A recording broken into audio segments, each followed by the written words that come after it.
모기는 인류를 매우 많이 죽이는 동물입니다. 알고 계셨나요? 뛰어난 번식력으로 지구 전역에 퍼져나갑니다. 단순히 물린 곳이 가려운 것뿐만 아니라 말라리아 매개체로 유명하죠. 반려동물에겐 심장상축을 발생시키는 위험한 요소인데요. 스에즈 운하를 건설하는 데 성공한 프랑스의 드마리 레셉스도 파나마 운하를 건설을 시도하다 이 모기 때문에 실패를 했습니다.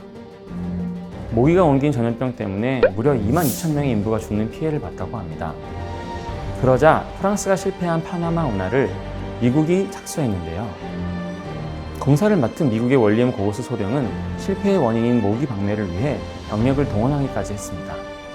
건물이란 건물에 살충제를 가득 채우고 모기의 서식지가 될 만한 연못과 웅덩이마다 석유를 부어서 모기 번식을 원천적으로 봉쇄를 했는데요.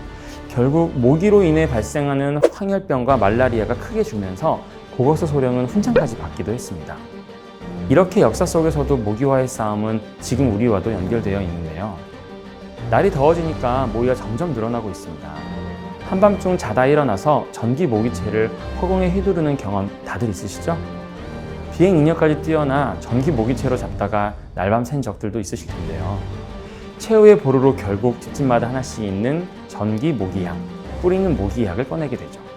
아무래도 건강에 유해하다고 생각되니 꾹 참고 있다가 사용하시게 되는데요. 안녕하세요. 저는 수의사 김리현입니다.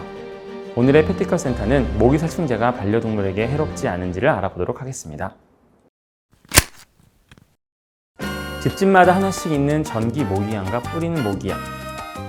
전기 모기향의 경우 연기, 냄새가 없다 보니 창문을 닫고 밤새 켜놓고, 뿌리는 모기약은 방에 분사한 뒤 그대로 잠들곤 하죠. 하지만 올바른 사용법은 아닙니다. 전기 모기향은 2시간 정도만 켜놓고 잠자기 전 30분 전에 창문을 열어 환기를 시키는 게 좋습니다. 뿌리는 모기약도 10초 분사 시 최소 30분은 환기를 해야 하고, 피부나 장난감이 묻었을 땐 꼭 비누를 이용해 닦아내야 합니다. 모기약은 살충제로 사용되는 피레스로이드계 성분을 주로 사용하는데요. 살충력이 높을수록 인체에 미치는 영향도 크다고 합니다. 방 안에 뿌리는 모기약을 사용했을 경우 미세먼지가 20배 이상 증가하는 현상이 발생하기도 합니다. 모기약 성분에 고농도로 노출되었을 때는 천식이나 비염, 두통, 구토 등을 유발할 수 있고, 신경계 장애를 일으킬 수 있는 휘발성 유기화합물도 2배로 증가했습니다. 사람보다 체중이 적은 반려동물에게도 해당되는 부분인데요. 밀폐된 공간에서 사용할 경우 꼭 충분한 시간의 환기가 필요합니다. 이렇게 사람이 사용할 때도 특별한 주의가 필요한 모기 살충제. 과연 반려동물에게는 어떤 영향을 줄까요? 결론부터 말씀드리면 아주 조심해야 합니다. 더 각별히 신경 쓰셔야 합니다. 강아지와 고양이 모두 살충제에 쓰이는 피레스로이드계 성분에 큰 영향을 받는데요. 고양이는 이 성분을 분해할 수 있는 능력이 없어 더욱 치명적이라고 합니다. 소량만 섭취해도 신경계 문제가 발생한다 뜻이죠. 특히 고양이는 그루밍을 자주 하기 때문에 살충제가 몸에 묻으면 고양이들은 그루밍을 통해 섭취할 수 있는 요소가 더욱 크답니다. 혹시라도 섭취하게 되면 동물병원을 찾아서 치료받으시는 것이 좋습니다. 모기는 반려동물에게 심장상충을 옮길 수 있는 매개체이기 때문에 위험한 존재예요.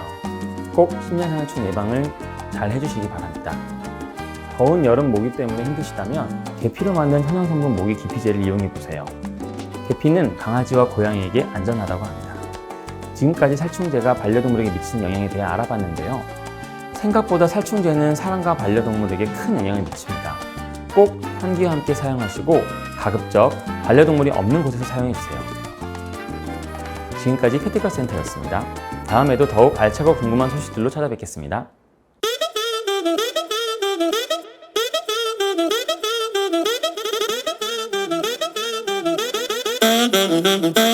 Thank you.